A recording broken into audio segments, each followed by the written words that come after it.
შუახევის ხესის დიდაჭარის კაშხალი წარმოადგენს გრავიტაციული ტიპის მდგრად და უსაფრთხო ნაგებობას, რომელიც აშენებულია საერთაშორისო სტანდარტების მიხედვით. ამავე სტანდარტების მიხედვით ხორციელდება მუდმივი მონიტორინგი და მონაცემების შეგროვება. ასევე ამავე სტანდარტების მიხედვით მიმდინარეობს მუდმივი სარეაბილიტაციო და საექსპლუატაციო სამუშაოები, რომელიც ერთ-ერთი საექსპლუატაციო სამუშაო იყო კაშხლის ტანის ცემენტაცია, რომელიც მიმართული იყო კაშხლის ქვედა ტანის ცემენტაციისთვის, რომ არ მოხდარიყო წყლის ფილტრაცია. როგორც ჩემს უკან კაცში ხედავთ, ამ დროისთვის კაშხლის ქვედატანი აბსოლუტურად მშრალია, თუმცა რაღაც პერიოდის განმავლობაში შეიძლება ისევ მოხდეს მცირე ფილტრაცია, რაც აბსოლუტურად ნორმალურია ჰიდროტექნიკური ნაგებობებისთვის. მსგავსი ტიპის ჰიდროტექნიკურ ნაგებობებზე, როგორც არის დიდაჭარის კაშხალი, სამშენებლო სამუშაოების შემდეგ წყლის ფილტრაცია არის აბსოლუტურად ნორმალური მოვლენა და გაწერილი პროცედურების მიხედვით ხდება მისი ცემენტაცია. ეს გამოწვეულია იმით, რომ ბეტონის ჩასკმა ხდება სექციებად და მათ შორის მოთავსებული არის ეგრეთ წოდებული სამშენებლო ნაკერები, რომლებიც დაკავშირებულია ერთმანეთთან მემბრანებით.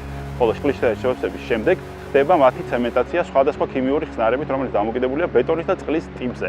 მინდა აქვე აღვნიშნო, რომ ეს წყლის ფილტრაცია არანაირ ზემოქმედებას არ ახდენს კაშხლის მდგრადობასა და სიმტკიცეზე.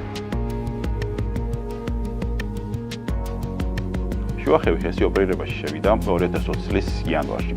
დღემდე გამომუშავეთ 400 მილიონ კილოვატ-საათ ელექტროენერგიაზე მეტი.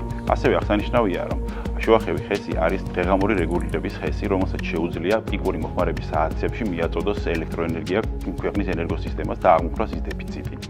ასევე განსაკუთრებით დიდი როლი შევასრულეთ ეხლა, როდესაც ენგურჰესი იყო გაჩერებული სარეაბილიტაციო სამუშაოებზე და ჩვენ ჩავერთეთ ენერგოსისტემაში სრული დატვირთვით. ასევე უნდა აღვნიშნო აქვე, რომ როგორც დაპირებული იყო პროექტის დასაწყისში, პროექტის დამფინანსებლებისგან და პროექტის მფლობელებისაგან, დღევანდელ დღეს ხესის ოპერირებას უწევს ძირითადად ქართული გუნდი, რომელიც დაკომპლექტებულია როგორც ადგილობრივი სპეციალისტებით, რომლებიც ადგილზე იქნა ნაყვანილი და გაიარეს მშენებლობის პროცესიდან მოყოლებული მთელი ეს პროცედურა და დღეს უკვე ხეს მართავენ და ხესის მმართველი ინჟინრები არიან, ასევე სხვა ქართველი სპეციალისტები, რომელსაც დიდი გამოცდილება აქვთ და ჩართულები არიან ამ პროექტში. როდესაც ვამბობთ, რომ შუახევი ხესი მნიშვნელოვან როლს ასრულებს საქართველოს ენერგოდამოუკიდებლობაში, ეს არ არის მხოლოდ სიტყვები, ეს არის მილიონობით გამომუშავებული კილოვატ-საათი ენერგია, რომელიც რჩება საქართველოში. შუახევი ხესი არის პროექტი, რომელიც ათწლეულების განმავლობაში მნიშვნელოვნად შეამცირებს საქართველოს დამოკიდებულებას სხვა ქვეყნებიდან იმპორტირებულ ელექტროენერგიაზე.